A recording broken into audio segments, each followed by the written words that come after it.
আর এবার মহেশতলার চট্টা কালিকাপুরের ছবিটা আপনাদের দেখাবো। রাস্তার কি বেহাল অবস্থা দেখুন। এখনই এই অবস্থা, পাইপলাইনের কাজ চলছিল এবং তারপর যে পরিস্থিতি তৈরি হয়েছে রাস্তার, তা সত্যিই ভয়াবহ।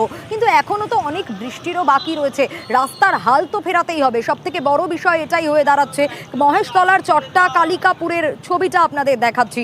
বর্ষায় রাস্তার অবস্থা আরও বেহাল হয়েছে, কিন্তু এখনো তো বর্ষা বাকি রয়েছে। রাস্তা খুঁড়ে পাইপলাইনের কাজ, আর তাতেই এই অবস্থা।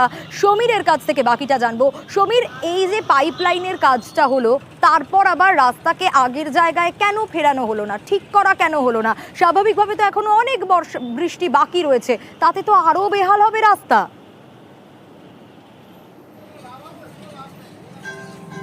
দেখো, দক্ষিণ চব্বিশ পরগনার ঠাকুরপুকুর মহেশতলা ব্লকের যে ওখানে মোসগোটের যে রাস্তা আছে, সেই মোসগোটের রাস্তা এলাকায় বেশ কিছুদিন আগে পাইপলাইনের একটা কাজ হয়েছে, জলের পাইপলাইনের।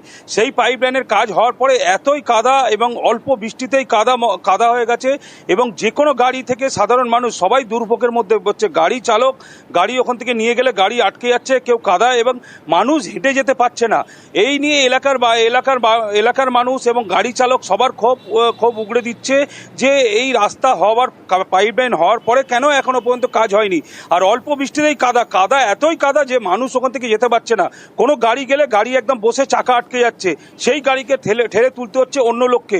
এবং এই পঞ্চায়েতের লোকের সঙ্গে আমরা যোগাযোগ করার চেষ্টা করেছিলাম, যোগাযোগ হয়নি। এবং তারপরে একজনের সঙ্গে তৃণমূল ওখানে যারা স্থানীয় যে জেলা সদস্যর স্বামী, তার সঙ্গে কথা বলেছি। উনি বলেছে কাদা হয়েছে, আমরা যত তাড়াতাড়ি পারি এটা ঠিক করব, কিন্তু দুর্ভোগের মধ্যে সাধারণ মানুষ। বেশ,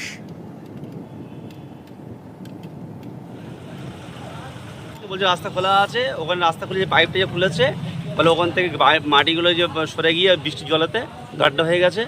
ঠিক আছে, তার জন্য রাস্তাটা জাম। আমি আসাটা এর আগে এসেছি, 4টার সময় এসেছি, 5টার পৌঁছেছিলাম। 1 ঘন্টা আগে আর আসার সময় আর কি একই কন্ডিশন ছিল, এখনো তার থেকে বেশি কন্ডিশন খারাপ। করে প্যাসেঞ্জার 2টো করে প্যাসেঞ্জার আমরা নিয়ে যাই, তাই এইভাবে রাস্তা হলে পরে আমরা 30 টাকা 20 টাকা ভাড়া কাটি, তাহলে আমাদের কীভাবে চলবে? আর এই পর্যন্ত রাস্তা একবারে সকাল তারপরে খবর নিচ্ছে, হ্যাঁ, যে একটা বড় গাড়ি বসে গেল, তাতে কোনো মাটি পড়লো না, তাতে কিচ্ছু করলো না, তাহলে কীভাবে এক বসে? খালি ভোটের বেলা খালি ভোট, আর আবার হচ্ছে খাবো কিরম করে? মাটি ভালো করে ফেলে না, গর্ত হয়েছে, হ্যাঁ, জামও হচ্ছে, ভ্যান নিয়ে কষ্ট হচ্ছে। প্রত্যেক দিন এখানে জ্যাম হচ্ছে, প্রত্যেক দিন। কেন? সকাল বিকালে গাড়ি, রাস্তা কাদা হয়ে আছে, চাকা বসে যাচ্ছে, জ্যাম হয়ে যাচ্ছে, তুলতে পারছি না গাড়ি। লোড গাড়ি নিয়ে যাতায়াতের অসুবিধা হচ্ছে। প্যাসেঞ্জার যাচ্ছে প্যাসেঞ্জার ওইভাবে